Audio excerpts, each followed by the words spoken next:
you obviously clicked on this video because you want to know how to navigate the stock market a little better, and is it a risky gamble or is it a lucrative opportunity?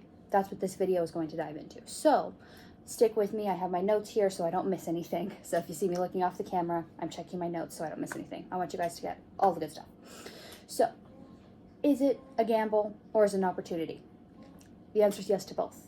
And here's why. You need to navigate the stock market properly. Anything can be a bad decision if you don't do your due diligence. With the stock market, you have to research it properly. And we're going to go into that in this video. So first, we're going to talk about the risks of the stock market.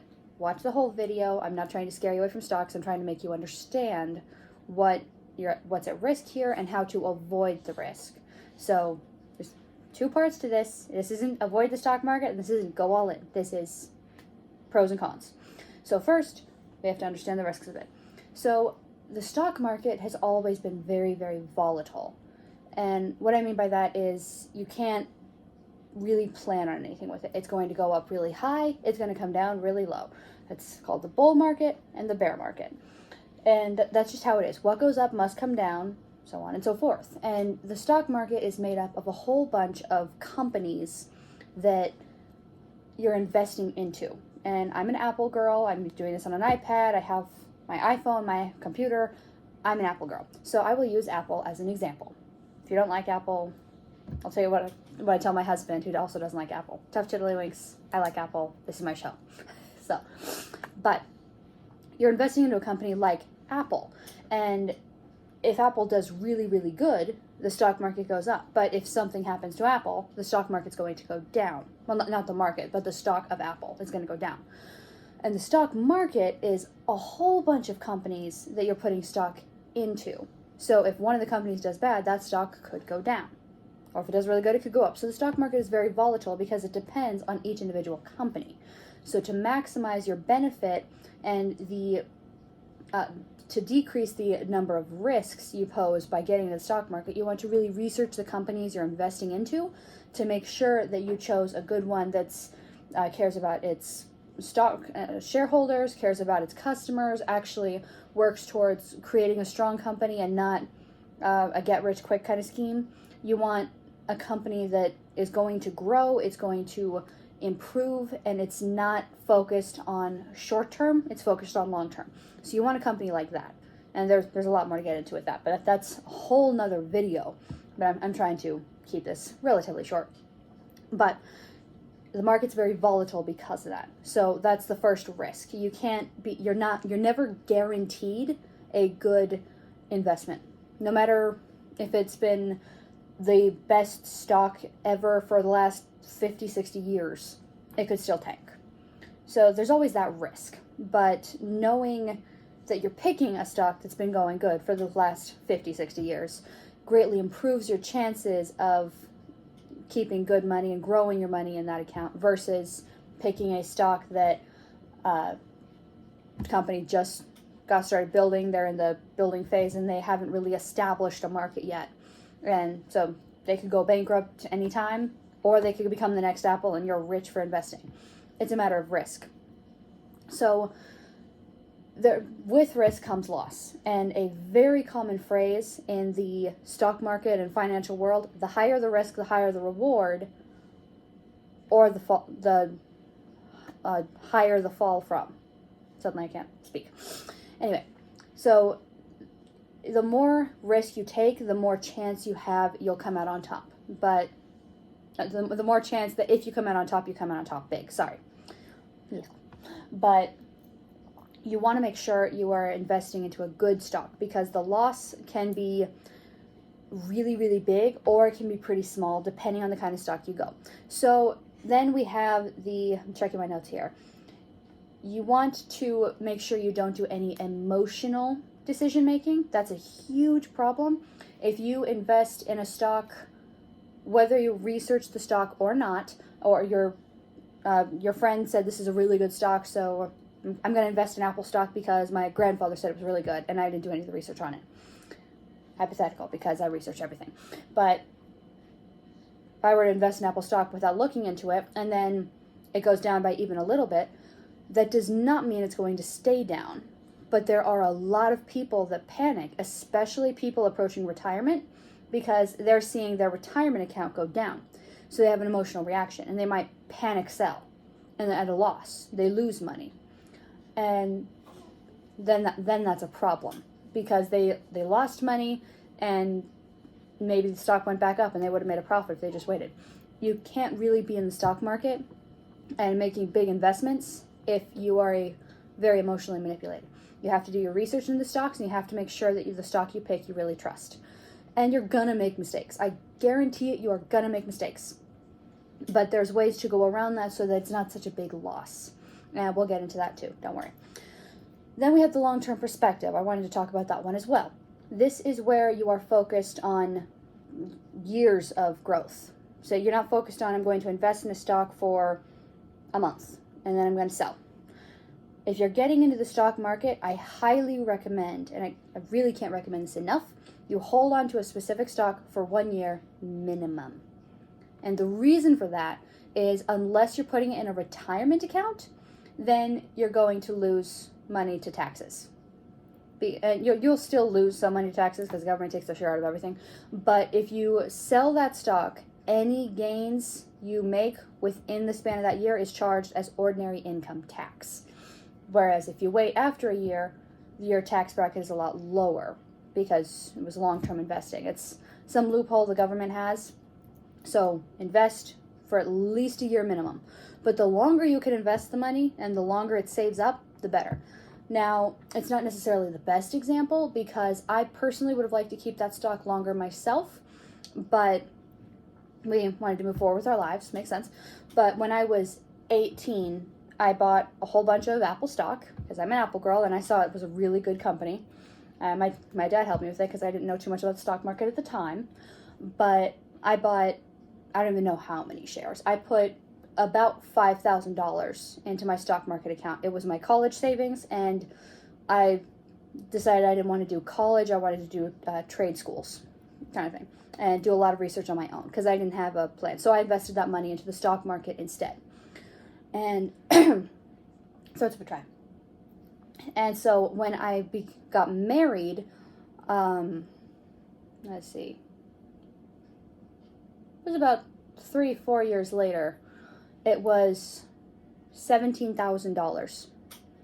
I think I invested another $1,000 somewhere in there, so maybe it was $6,000 into $17,000. But think about that growth, and that was over 3-4 years. I can't remember when my husband sold the stock, but it was for 3 or 4 years.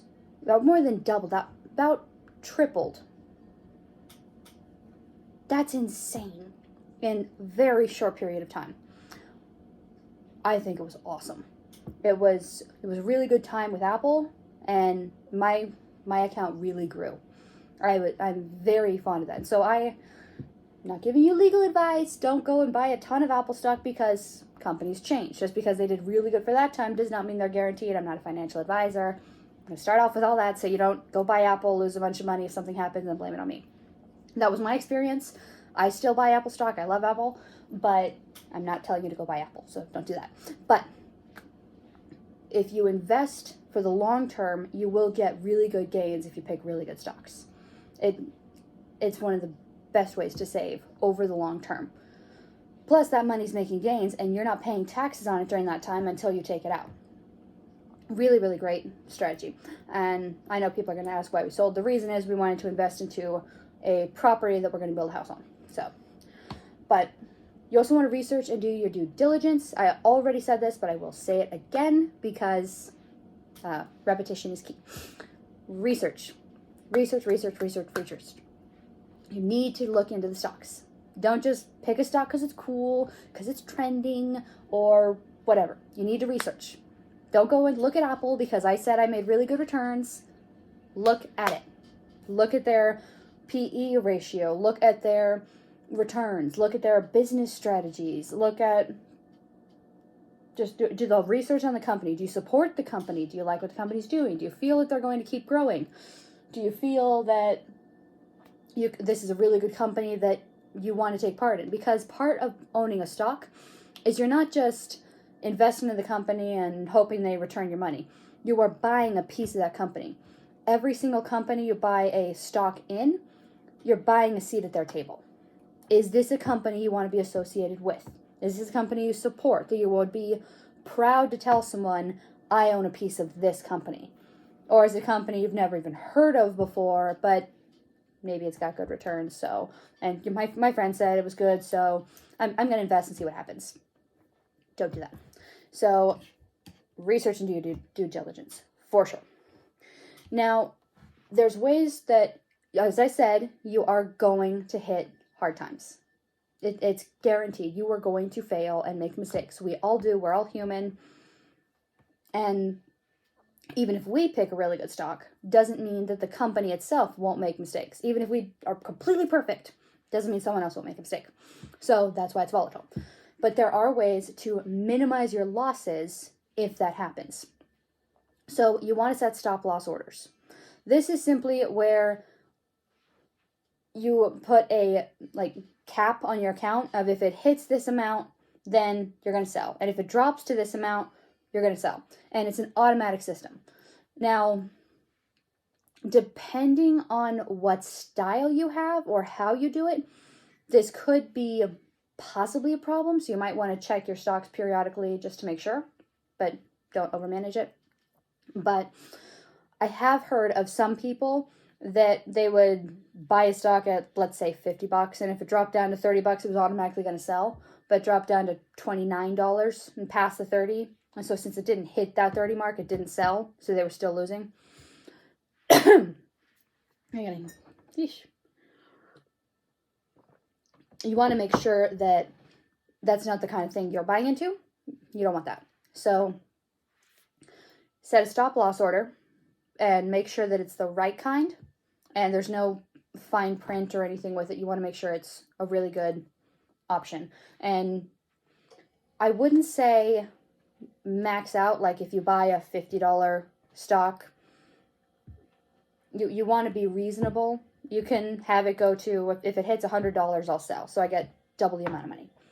But try to be realistic with it. Look at how the gains have gone over the years and focus on that. Be very realistic and just be practical about it. Don't go, I bought a $50 stock, so I'm going to sell when it gets to $1,000, because you may get out of the sale before it really peaks, but you're also preventing too many losses. Like if it goes up, if you have a $50 stock and it goes up to $100, but then drops down to $29 or drops down to $30 and you automatically sell, you're going to be really just kicking yourself that you didn't sell at that 100 mark and doubled your money. Instead, you lost $20 per stock. So you want to make sure that you have the stop loss orders as a way to minimize your risks. And check up on it periodically, but don't overmanage the system. Then we have asset allocation. $5 word, I know, but I'm going to explain what it means. It's basically a really fancy word for diversification, but there's a little bit more to it than that. So you want to diversify across all of your portfolio really, really well. I can't talk. But should grab some water. So you want to diversify across your portfolio, but it's not just, I'm going to invest in Apple stock. I'm going to invest into Tesla. I'm going to invest in some bonds and some REITs. I've diversified my portfolio. You want to go more than that. You don't want to diversify across just a bunch of stocks. You want to have some stocks, and you want to have some commodities like gold or silver or oil or other things of value that don't really grow, but it's good to have. Or like REITs or real estate or bonds. And you want to have a big portfolio of all these different things that are, I'm using my hands a lot again. You want to have a big portfolio where everything's really spread out so that if the stock market completely crashes, you've still got real estate and you've still got gold and you still have bonds and just all these different things, that if one area fails, you're safe because you have a whole bunch of other things. And so it's more than just diversification, because asset allocation is taking that diverse portfolio and say the stock market does really, really, really well. Well, now you have more money in the stock market than you do anywhere else. So if the stock market crashes after that really good bull market, you want to take some of those winnings at least and diversify them across the rest of your portfolio. So take some of that out and put it in the gold, put it in the real estate, put it in the bonds, and any other thing that you bought. That's asset allocation, is re-diversifying periodically. And again, if your real estate is really good and something happens with the real estate market, housing market crashes or whatever, you want to take that money and put it somewhere else. So that's what asset allocation is. So then we have hedge funds, and I'm not a fan of hedge funds myself, but a lot of people like them, so I'm just going to put these in, but I personally don't really like using them. These are options or ETFs, and ETFs are where you're basically putting a bunch of money into one thing. They're like mutual funds, but they're different. I'm going to create a whole other video explaining the difference between mutual funds and ETFs, because that's a big topic. But hedge funds are another example. I'll just go into that in another video, because that's a lot. And this could become an hour real quick. So basically, you just want to make sure you're doing your research, asset allocation, and diversification. You want to set stop loss orders. You want to make sure you're investing into a good company that you support and you would be proud to say, I work with XYZ company, I own a piece of it, I invest into it, and I am genuinely interested in seeing how their businesses grow or fail. I want to see what they're doing. You want that for sure. So, and no emotional investing or selling. Be rational about it. If you're losing money like crazy, take a step back, think about it, look at what everybody else is doing. What's the smart thing to do? And if everyone else is buying, is this a good time to buy, or is that just what's trending right now? So that's that for this video. That's the risks of the stock market, and that's steps to improving your chances in the stock market. If you like this video, please don't forget to like, comment, and subscribe. I'd really love to answer any questions you guys have. I know I said I was going to cover mutual funds in this video, or hedge funds, but that mutual funds and ETFs, that's a huge topic. I'm going to get into that in another video. So I'd love to hear from you guys if you have any questions. See you guys next week. Bye. Thank you.